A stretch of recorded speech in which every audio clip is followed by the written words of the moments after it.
tahun 2032,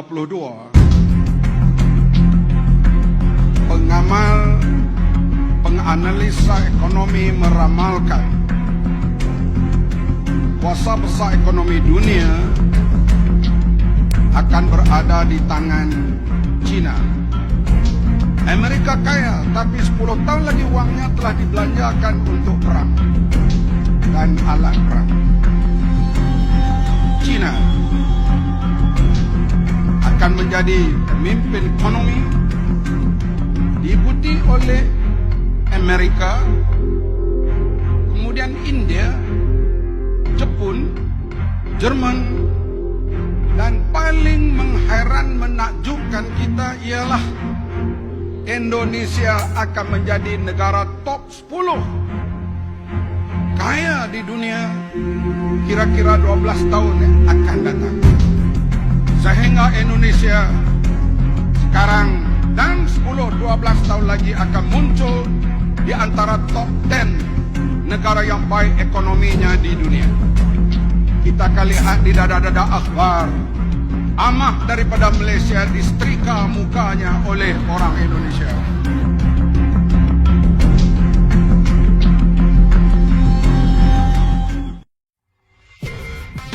Pernahkah mendengar istilah Malacca Dilemma? Ada yang tahu, ada yang tidak tentunya. Oke, nggak apa-apa. Saya akan memulai video ini sesuai dengan janji saya untuk mengingatkan tentang Malacca Dilemma atau Selat Malaka pentingnya bagi Cina. Setelah pemimpin besar Cina Deng Xiaoping menggaungkan reformasi ekonomi Cina, maka Cina menyadari bahwa Cina bergantung pada energi dari luar Cina. Sayangnya, Cina tidak mempunyai cukup cadangan energi nasional, baik itu berupa BBM, batu bara, uranium nuklir yang saat ini dapatnya dari Mongol, dan 85% harus diambil dari luar Cina. Mulailah mereka membangun strategi tentang minyak, gas batu bara, dan sumber energi lain, termasuk uranium. Gas dari Myanmar dan Pakistan ditarik namun tidak bisa dipipakan melalui sisi timur Cina, hanya sebagian barat Cina dan tengah yang saat ini banyak penduduknya. Sebagai catatan, 70% penduduk Cina berlokasi di sisi timur Cina, ke arah utara dan selatan. Semua daerah industri di tepi pantai pelabuhannya sisi timur. Karena itu infrastruktur yang dibangun semua di sisi timur dan semua menyambung wilayah industri. Semuanya jalanan, kereta api, pelabuhan laut, semua di sisi timur adalah untuk penunjang industri dan niaga. Mereka meniru Amerika tahun 40-an dan tahun 60-an. 20 tahun Amerika membangun criss-cross, jalan bebas hambatan di seluruh Amerika dan kereta api. Dan itu adalah semua menyambung jalan industri dan kebutuhan logistik. Itu yang terlebih dulu, bukan untuk kebutuhan kendaraan pribadi. Itu adalah strategi Cina dan itu adalah strategi Amerika. Cina menarik gas dari Pakistan dan Timur Tengah akhirnya harus dibuat dalam bentuk LNG karena jalan laut lebih murah.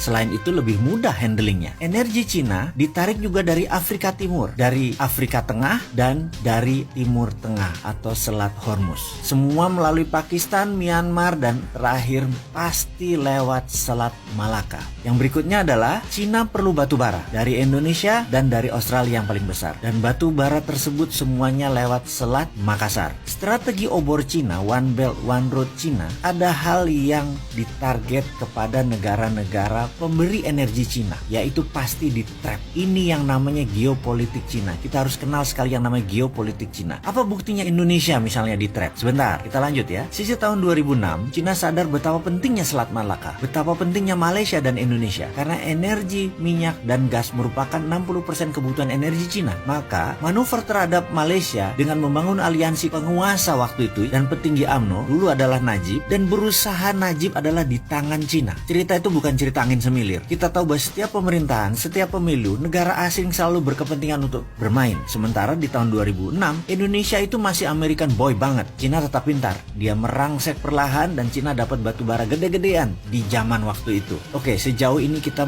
mulai mendapatkan beberapa buah fakta. Fakta pertama, pentingnya Selat Malaka bagi Cina. Fakta kedua adalah pentingnya batu bara Indonesia untuk Cina. Sekarang kita mengandaikan, kalau Anda adalah Xi Jinping, Presiden Cina saat ini, apakah Anda tidak akan mencoba mengendalikan Indonesia dan Malaysia? Jawabannya adalah harus. Sekarang, kalau kita jadi Indonesia, apa manfaat yang Indonesia dapat dari Cina saat ini? Rasanya berat sebelah. Cina dapat lebih banyak manfaatnya. Cina dapat Selat Malaka, Cina dapat batu bara, surplus perdagangan Cina lebih besar, kita impor semuanya dari Cina. Secara dagang kita tekor, secara pemanfaatan lahan kita tekor.